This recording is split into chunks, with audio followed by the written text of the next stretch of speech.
कृष्ण गोविंद हरे मुरारी, हे नाथ नारायण वासुदेवा। ओम श्री परमात्मने नमः। श्रीमद् भगवद गीता जी का 13वां अध्याय। उसके उपरांत श्री कृष्ण भगवान फिर बोले, हे अर्जुन, यह शरीर क्षेत्र है ऐसा कहा जाता है, और इसको जो जानता है उसको क्षेत्रज्ञ ऐसा उनके तत्व को जानने वाले ज्ञानीजन कहते हैं। और हे अर्जुन, तू सब क्षेत्रों में क्षेत्रज्ञ अर्थात जीवात्मा भी मेरे को ही जान, और क्षेत्र क्षेत्रज्ञ का अर्थात विकार सहित प्रकृति का और पुरुष का जो तत्व से जानना है वह ज्ञान है, ऐसा मेरा मत है। इसलिए वह क्षेत्र जो है और जैसा है तथा जिन विकारों वाला है और जिस कारण से जो हुआ है, तथा वह क्षेत्रज्ञ भी जो है और जिस प्रभाव वाला है, वह सब संक्षेप से मेरे से सुन। विशेष बात, जैसे खेत में बोए हुए बीजों का उनके अनुरूप फल समय पर प्रकट होता है, वैसे ही इसमें बोए हुए कर्मों के संस्कार रूप बीजों का फल समय पर प्रकट होता है, इसलिए उसका नाम क्षेत्र ऐसा कहा है। श्री कृष्ण भगवान जी कहते हैं, यह क्षेत्र और क्षेत्रज्ञ का तत्व ऋषियों द्वारा बहुत प्रकार से कहा गया है, अर्थात समझाया गया है, और नाना प्रकार के वेद मंत्रों से विभाग पूर्वक कहा गया है, तथा अच्छी प्रकार निश्चय किए हुए युक्ति युक्त ब्रह्म सूत्रों के पदों से भी द्वारा भी वैसे ही कहा गया है। हे अर्जुन, वही मैं तेरे लिए कहता हूँ कि 5 महाभूत अर्थात आकाश, वायु, अग्नि, जल और पृथ्वी का सूक्ष्म भाव, अहंकार, बुद्धि और मूल प्रकृति अर्थात त्रिगुणमयी माया भी, तथा 10 इंद्रियां अर्थात श्रोत्र, त्वचा, नेत्र, रसना और घ्राण एवं वाक, हस्त, पाद, उपस्थ और गुदा, एक मन और 5 इंद्रियों के विषय अर्थात शब्द, स्पर्श, रूप, रस और गंध, तथा इच्छा, द्वेष, सुख, दुख और स्थूल देह का पिंड एवं चेतनता, चेतनता अर्थात शरीर और अंतःकरण की एक प्रकार की चेतन शक्ति, और धृति, इस प्रकार यह क्षेत्र विकारों के सहित संक्षेप से कहा गया। हे अर्जुन, श्रेष्ठता के अभिमान का अभाव, दंभाचरण का अभाव, प्राणी मात्र को किसी प्रकार से भी न सताना और क्षमा भाव तथा मन और वाणी की सरलता, श्रद्धा भक्ति सहित गुरु की सेवा, बाहर भीतर की शुद्धि, अंतःकरण की स्थिरता, मन और इंद्रियों सहित शरीर का निग्रह, इस लोक और परलोक के संपूर्ण भोगों में आसक्ति का अभाव और अहंकार का भी अभाव, एवं जन्म, मृत्यु, जरा और रोग आदि में दुख दोषों का बारंबार विचार करना, पुत्र, स्त्री, घर और धन आदि में आसक्ति का अभाव और ममता का न होना, तथा प्रिय अप्रिय की प्राप्ति में सदा ही चित्त का सम रहना अर्थात मन के अनुकूल तथा प्रतिकूल के प्राप्त होने पर हर्ष, शोक आदि विकारों का न होना, मुझ परमेश्वर में एक ही भाव से स्थिति रूप ध्यान योग के द्वारा अव्यभिचारिणी भक्ति तथा एकांत और शुद्ध देश में रहने का स्वभाव, तथा विषयासक्त मनुष्यों के समुदाय में प्रेम का न होना, तथा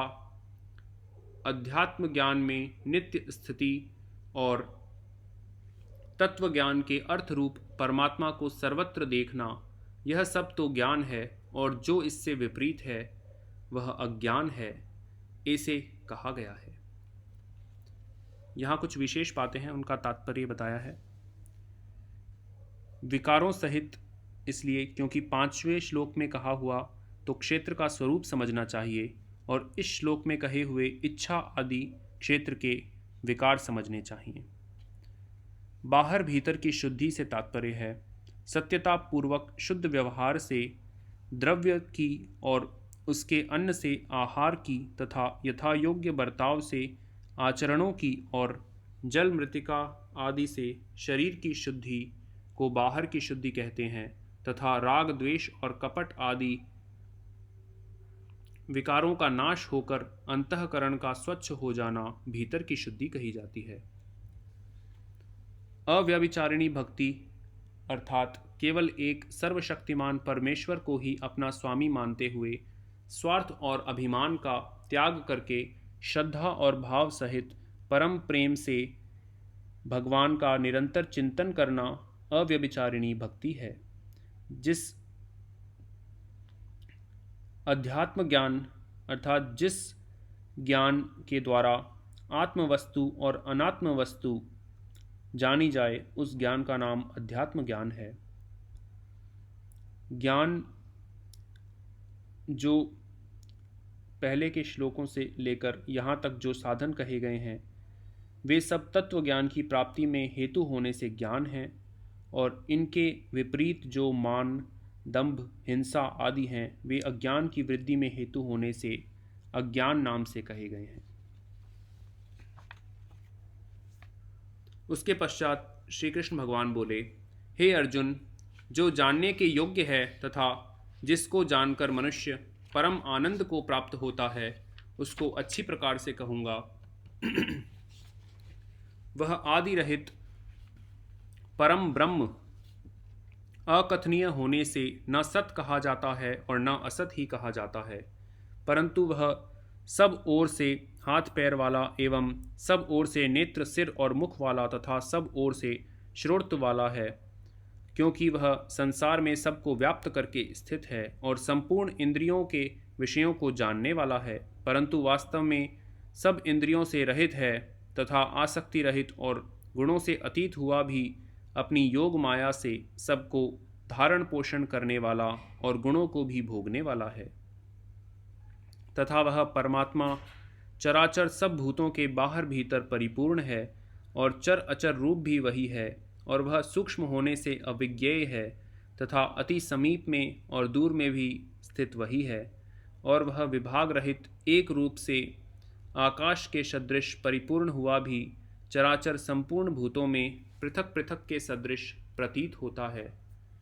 तथा वह जानने योग्य परमात्मा विष्णु रूप से भूतों को धारण पोषण करने वाला और रुद्र रूप से संहार करने वाला तथा ब्रह्मा रूप से सबका उत्पन्न करने वाला है। वह ब्रह्म ज्योतियों का भी ज्योति एवं माया से अति परे कहा जाता है, तथा वह परमात्मा बोध स्वरूप और जानने के योग्य है एवं तत्व ज्ञान से प्राप्त होने वाला और सबके हृदय में स्थित है। हे अर्जुन, इस प्रकार क्षेत्र तथा ज्ञान और जानने योग्य परमात्मा का स्वरूप संक्षेप से कहा गया। इसको तत्व से जानकर मेरा भक्त मेरे स्वरूप को प्राप्त होता है। हे अर्जुन, प्रकृति अर्थात त्रिगुणमयी मेरी माया और जीवात्मा अर्थात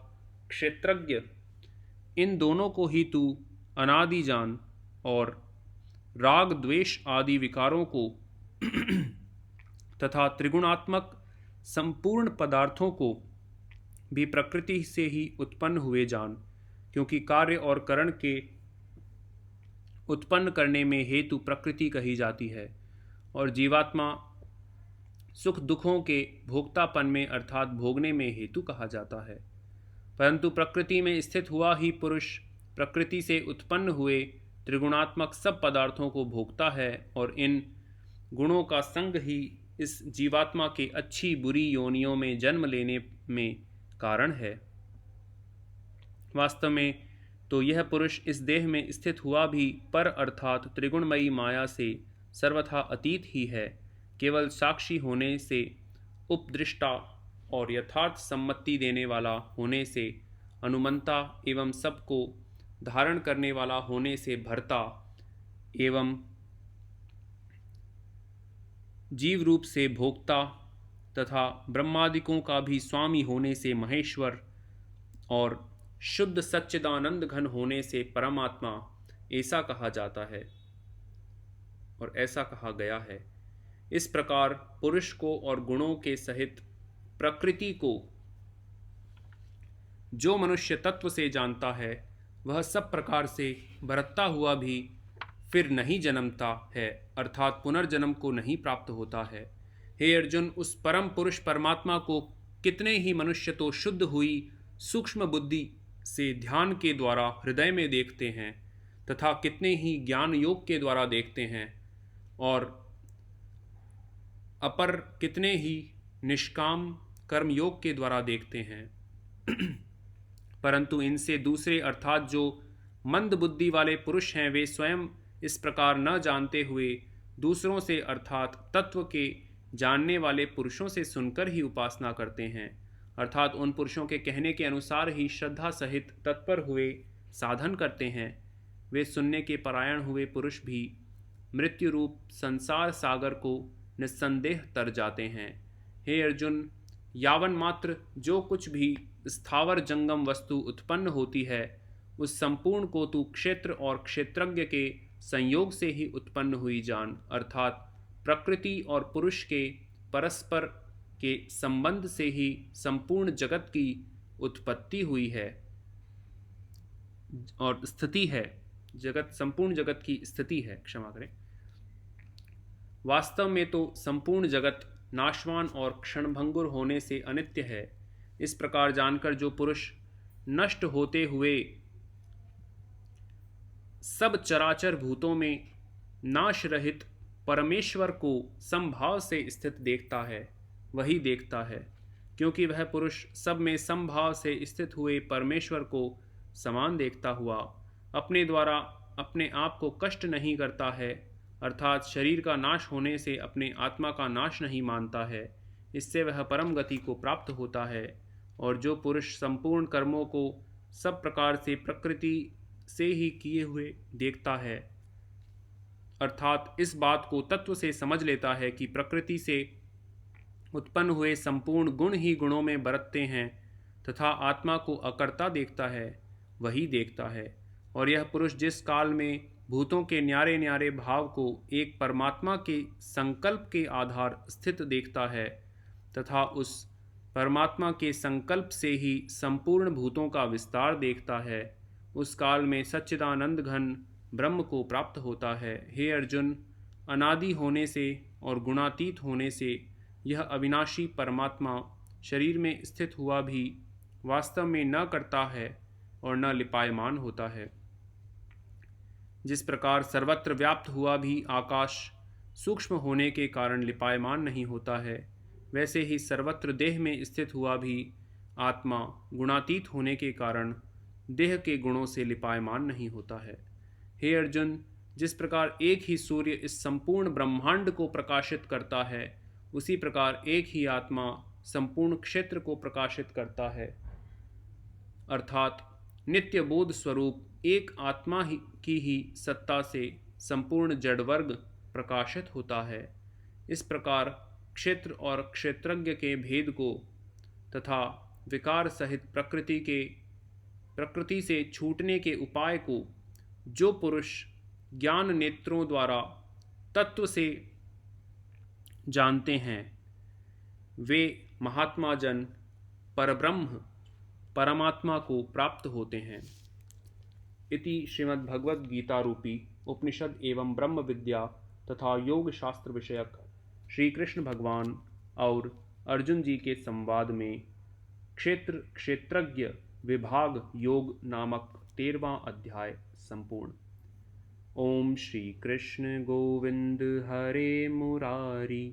हे नाथ नारायण वासुदेवा। जय श्री कृष्ण भगवान। जय तुलसी माता। हरि प्रिय नमोस्तुते।